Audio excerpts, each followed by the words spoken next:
बंधू बाहेर पडतोय। आपल्या दृश्यांमध्ये आपण स्पष्टपणे पाहू शकतो केंद्रीय गृहमंत्री अमित शहा यांच्या निवासस्थानाहून सर्व नेत्यांचा ताफा बाहेर पडतोय। आता ताबडतोब इथे सुरक्षा रक्षकांनी विनंती केलेली आहे की तुम्ही इथून बाजूला व्हा। आपण पाहू शकतो गाड्या समोरून येत आहेत, गाड्या समोरून येत आहेत आणि या गाड्यांमधून लोक बाहेर पडतायत। म्हणजे थोडक्यात बैठक संपलेली आहे, बैठक निष्कर्षाप्रत आलेली आहे असं आपण नक्की म्हणू शकतोय। आणि इथून आता एक एक गाडी ही बाहेर पडताना आपण पाहतोय। पहिल्यांदा देवेंद्र फडणवीस आणि मुख्यमंत्री एकनाथ शिंदे यांची गाडी ही बाहेर पडली असं कळतंय। त्यानंतर मग आता या गाड्या बाहेर पडतायत। आपण पाहू शकतो की जी अमित शहा यांच्या निवासस्थानी बैठक सुरू होती त्यातून JP नड्डा सुद्धा बाहेर पडलेले आहेत। म्हणजे बैठक संपली आहे इतकं नक्की आहे।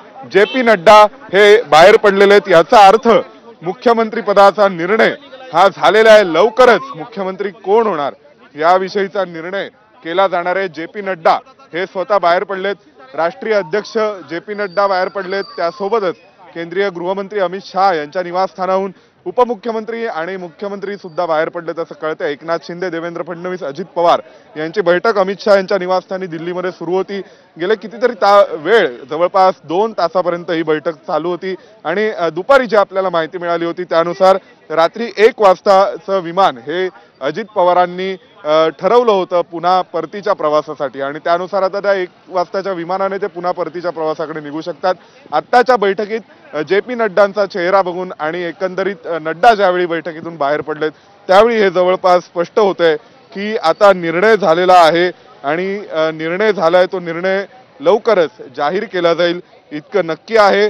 आणि अजूनही याबाबत कोणत्याही प्रकारचा सस्पेन्स किंवा कोणत्याही प्रकारचं अंदाज हे आता बांधणं थोडंसं कमी झालं, कारण चित्र जवळपास स्पष्ट आहे की मुख्यमंत्री हा भारतीय जनता पक्षाचा होईल आणि कदाचित ते नाव देवेंद्र फडणवीस यांचंच असेल। आणि फडणवीसांसोबत झालेल्या बैठकीनंतर जे त्याचे फोटो आले आणि आता आपण पाहिलं की अमित शहा यांच्या निवासस्थानाहून स्वतः JP नड्डांचा ताफा बाहेर पडलाय। त्यासोबत ताफा तर बाहेर पडलेला आहे, सगळे नेते बाहेर पडले आहेत। मात्र जी बैठक 2 तास चालली त्या बैठकीमध्ये नेमकं काय घडलं, कोणकोणते मुद्दे चर्चेला आले, मुख्यमंत्री पदाच्या नावावर शिक्कामोर्तब झालाय का, या सगळ्याबद्दल काही अपडेट्स मिळाले आहेत सोमेश? नक्कीच अश्विन, ही बैठक जवळपास जी 2 तास पार पडली या बैठकीमध्ये सविस्तर चर्चा झाली आहे। ती म्हणजे आगामी स्थानिक स्वराज्य संस्थांच्या निवडणुका लढायच्या आहेत त्या सुद्धा जिंकायच्या आहेत। दुसऱ्या बाजूला आता नरेंद्र मोदी आणि अमित शहा यांना महाराष्ट्रामध्ये मुंबई महापालिकेची निवडणूक अतिशय महत्त्वाची असणार आहे, कारण त्यावर अवलंबून असेल की उद्धव ठाकरे हे मुंबईमध्ये राहणार की शिंदेची शिवसेना ही मुंबईत यशस्वी ठरणार। त्यानंतर महाराष्ट्राचं जे सामाजिक गणित आहे त्याबद्दलची चर्चा झालेली असू शकते आणि विशेषतः मनधरणीचे प्रयत्न जे आहेत ते कोणाना कोणाचे तरी करावे लागणार आहेत। आता त्या फोटोंमधून आपण पाहिलं की हसरे चेहरे सगळे राष्ट्रवादी काँग्रेसचे होते, देवेंद्र फडणवीसांचा चेहरा हसरा होता।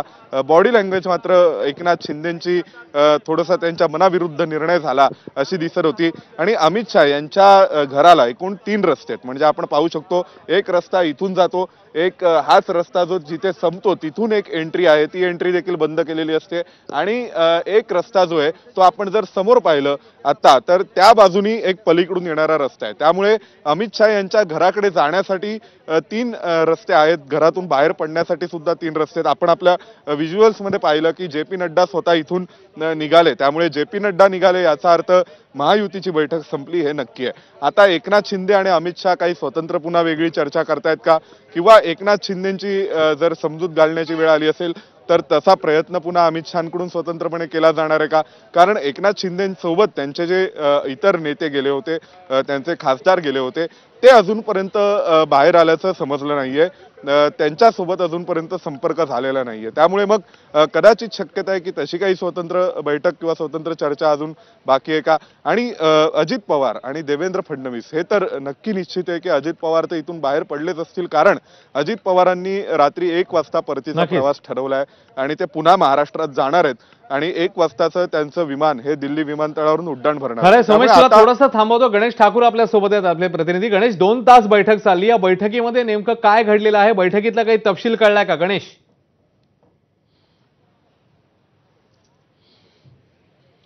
अश्विन, हे आता तिन्ही नेते जे पी नड्डा आणि अमित शहा सांगू शकतील म्हणून आपण इथं कोणतीही पतंगबाजी करणार नाही. मला वाटतं चर्चा पूर्ण झाली असेल. मुख्यमंत्रीपद, उपमुख्यमंत्रीपद, खातेवाटप, मंत्रिमंडळात कोण असेल, किती मंत्रिमंडळ मिळतील, या सगळ्या बाबींसंदर्भातली चर्चा पूर्ण झाली असावी आणि त्यावरतीच आता महाराष्ट्रात जाऊन सगळं घडेल. 2 तारखेला जर शपथविधी करायचा तर उद्या किंवा परवामध्ये निरीक्षक नेमले जातील आणि ते मुंबईला येतील. परवा बैठक होईल, कारण भाजपाचं आपण जर पाहिलं, ज्या राज्यांमध्ये सत्ता बसवायची असते त्या शपथविधीच्या आदल्या दिवशी 1 दिवस आधी नेहमी भाजपा निरीक्षक त्या राज्यात जाऊन तिथल्या आमदारांची बैठक घेऊन तिथे गटनेता निवडतात आणि त्यानंतर दुसऱ्या दिवशी शपथ होते. म्हणून मला वाटतं की 1 तारखेला ती बैठक होऊ शकते, कारण 2 तारखेला जर शपथविधी असला तर. म्हणून आजच्या या बैठकीमध्ये सगळं ठरलं असेल. त्या काय काय ठरलंय हे तिन्ही नेत्यांना माहिती आहे, अमित शहा, जे पी नड्डांना माहिती आहे. म्हणून ह्या सगळ्या गोष्टी महाराष्ट्रात जाऊनच ते बोलतील. म्हणून इथं मीडिया आहे, महाराष्ट्रातली मीडिया आहे, केंद्रात दिल्लीतली मीडिया आहे, पण त्यांच्यासमोर हे तिन्ही नेते नाही आले आणि इथून थेट ते विमानतळाच्या दिशेला गेल्याचं कळतंय. अजित पवार, एकनाथ शिंदे आणि देवेंद्र फडणवीस हे तिघे आता महाराष्ट्रात मुंबईच्या दिशेला रवाना झालेत असं कळतंय. म्हणून तिथे जाऊनच कळेल, त्यांच्याशी बोलल्यावरच आपल्याला कळू शकेल की नेमकं काय झालेलं आहे. पण सगळं काही ठरलं असेल असा अंदाज आहे, कारण त्यासाठी जी बैठक बोलवली होती, जे प्रश्न महाराष्ट्राच्या मनात आहेत, जे प्रश्न देशाच्या नागरिकांच्या मनात आहेत की महाराष्ट्रात काय होईल, एकनाथ शिंदेंना काय मिळेल, ते उपमुख्यमंत्री होतात का नाही, देवेंद्र फडणवीस मुख्यमंत्री होतात का, इतर कोण असेल, या सगळ्या प्रश्नांची उत्तरं आजच्या या बैठकीत झाली असेल. म्हणून 2.25 तास ही बैठक चालली आणि सकारात्मक बैठक चालली एवढंच मला कळू शकलंय. जे लोक तिथं होते, जे बाहेर होते, त्यांचं म्हणणं की सगळं सकारात्मक झालेलं आहे आणि हा निर्णय महाराष्ट्रात कळवला जाईल. म्हणून आजची बैठक पार पडलेली आहे. आता सगळं काही महाराष्ट्रात सांगितलं जाईल, महाराष्ट्रात होईल आणि महाराष्ट्रामध्ये नवीन सरकार कोणाच्या नेतृत्वात येतं, कोण नेता महाराष्ट्राचा नवीन मुख्यमंत्री होतो, या सगळ्या प्रश्नांची उत्तरं थोड्याच उद्यापर्यंत किंवा 1-2 दिवसांमध्ये संबंध महाराष्ट्राला कळू शकतील. अश्विन. गणेश, जसं तू सांगतोयस की आताची चर्चा तर झालेली आहे आणि आता महाराष्ट्रामध्ये, मुंबईमध्ये येऊन पुढील घडामोडी घडतील. म्हणजे शपथविधीची जी तारीख आहे ती मग पुढच्या आठवड्यात म्हणजे सोमवारच्या आसपास येऊ शकते, कारण 2 डिसेंबर ही तारीख चर्चेमध्ये आहे. शपथविधी नेमका कधी होऊ शकतो मग गणेश?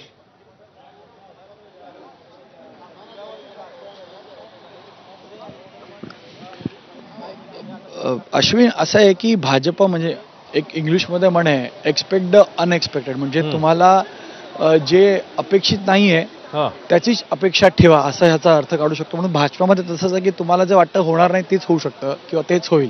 म्हणून भाजपामध्ये त्यांचे अंदाज वाढतो. कारण आपण महाराष्ट्राच्या आधी राजस्थान, MP मध्ये पाहिलं, पण MP, राजस्थान याचे समीकरण वेगळे आहेत, तिथलं राजकारण वेगळं आहे. आणि महाराष्ट्रामध्ये 5 वर्ष महाविकास आघाडीला जे 19 मध्ये ते आले, मग 2.5 वर्षात हा सगळा महायुतीचा फॉर्म्युला ठरला, पण लोकसभेमध्ये यश मिळालं नाही. म्हणून त्यानंतरपासून ही मेहनत सुरू केली. महायुतीत भरभरून यश मिळालं आणि हेच यश आता महाराष्ट्राला पुढच्या 5 वर्षांसाठी भाजपचं नेतृत्व देत आहे. म्हणून भाजप पुढचे 5 वर्ष आपला प्लॅन करूनच आताचा निर्णय घेईल आणि यासाठीच आता भाजपचा मुख्यमंत्री होईल. कारण कॅडर आहे भाजपचं, त्याला नाराज करू शकत नाही. जर इतकं क्लिअर मॅन्डेट भाजपला दिलंय आणि भाजप याबद्दल असं मुख्यमंत्रीपद हे इतर कोणाला देणार असेल तर तो एक रॉंग मेसेज जाईल भाजपच्या कॅडरसाठी पण आणि भाजपच्या आमदारांसाठी पण. कारण 5 वर्षांमध्ये मला असं वाटतं की भाजपच्या आमदारांचा एका पद्धतीने वनवास होता. 2.5 वर्ष उद्धव ठाकरे मुख्यमंत्री असताना बरंच काही त्यांना सहन करावं लागलं. नंतरचे 2.5 वर्ष एकनाथ शिंदे, अजित पवार यांची एंट्री झाली. तर भाजपचा आमदार मागील 5 वर्षांपासून त्यांच्या मुख्यमंत्रीची वाट पाहत होता. म्हणूनच आजचा मॅन्डेट भाजपच्या कॅडरला हे वरिष्ठांना सांगण्यासाठी किंवा त्यांना हे पटवून देण्यामध्ये यशस्वी झालेला आहे की भाजपचाच मुख्यमंत्री व्हावा. आणि एक गोष्ट खूप प्रामुख्यानं महत्त्वाची, आपण सगळं बघतोय की अमित शहा आणि JP नड्डा आहेत, पण या निर्णयामध्ये पंतप्रधान नरेंद्र मोदी यांचीही मोठी भूमिका असणार आहे. त्यांनी दिलेल्या सल्ल्यानुसारच सगळं झालं असेल.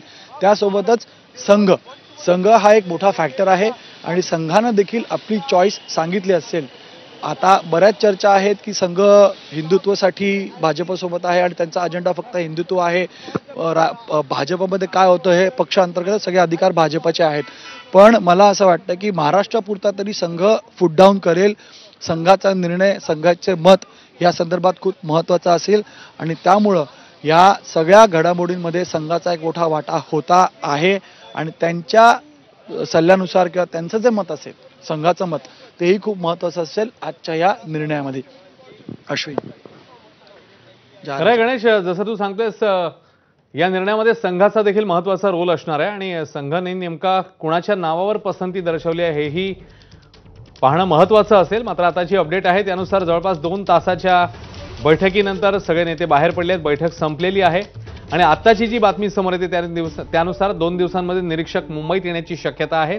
1 तारखेला महायुतीची बैठक होऊ शकते आणि नंतर मग कदाचित 2 तारखेला किंवा त्याच्या पुढे शपथविधीची मग तारीख समोर येते का पाहणं महत्त्वाचं असेल. मात्र तुर्तास आताची अपडेट महाराष्ट्राच्या दृष्टीने महत्त्वाची ती म्हणजे अमित शहांच्या निवासस्थानी सुरू असलेली एकनाथ शिंदे, देवेंद्र फडणवीस, अजित पवार आणि अमित शहा यांच्यामधली बैठक आता संपली आहे आणि सगळे नेते आता बाहेर पडलेले आहेत. जे.पी. नड्डा देखील बैठकीला उपस्थित होते आणि हे प्रमुख नेते सगळे आता बाहेर पडले आहेत.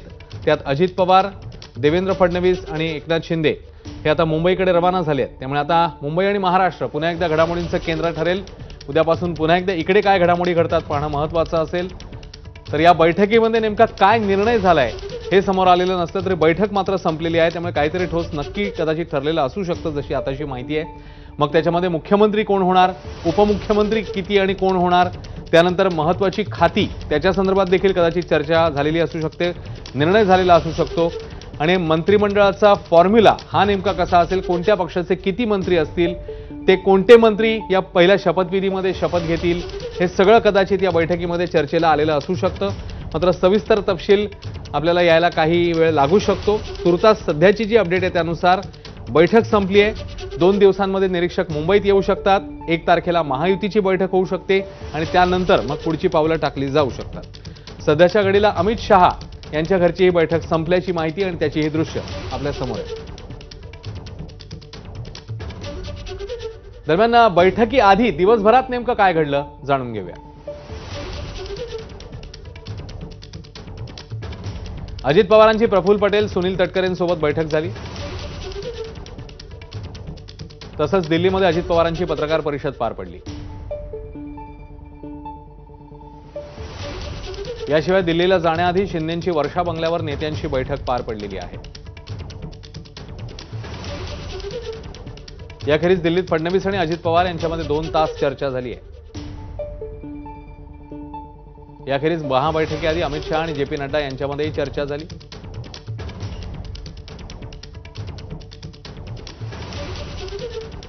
तर फडणवीस आणि अजित पवार पोहोचण्याआधी अमित शहा आणि शिंदे यांच्यामध्येही चर्चा झाली.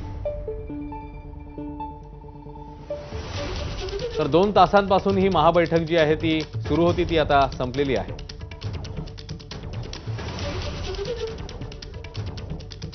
आणि या बैठकीदरम्यानचे काही फोटो आहेत ज्याचीही आता जोरात चर्चा रंगलेली आहे. कारण या बैठकीमध्ये अजित पवार, देवेंद्र फडणवीस, एकनाथ शिंदे, अमित शहा त्यासोबतच राष्ट्रवादीचे अन्य नेते हे सगळे उपस्थित होते आणि त्या फोटोची आता जोरात चर्चा आहे. याचं कारण सगळ्यांच्या चेहऱ्यावर हास्य दिसते, मात्र एकनाथ शिंदे यांचा चेहरा हा काहीसा गंभीर दिसतोय. त्यामुळे एकनाथ शिंदेंच्या चेहऱ्याबद्दल, त्यांच्या हावभावांबद्दल किंवा त्यांच्या चेहऱ्यावरचे भाव नेमके काय सांगतात याबद्दल आता चर्चा जी आहे ती जोरात पाहायला मिळते.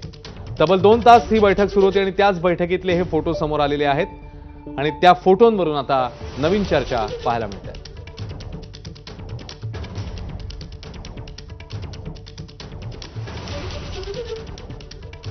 महायुतीने एकीकडे 200च्या पुढे, 225च्या पुढे जागा मिळवलेल्या असतानाच त्यांचं सरकार येणारे निश्चित झालेलं. मात्र आता अर्थातच महत्त्वाचा प्रश्न समोर आला, तो मुख्यमंत्री नेमकं कोण होणार आणि त्या अनुषंगाने बैठक होती. मुख्यमंत्री, उपमुख्यमंत्री, महत्त्वाची खाती, मंत्रिमंडळात किती मंत्री, हे सगळे प्रश्न ज्याची उत्तरं आपल्याला मिळणं अपेक्षित आहे आणि त्याच दृष्टीने महायुतीची ही महाबैठक शहांच्या निवासस्थानी पाहायला मिळाली.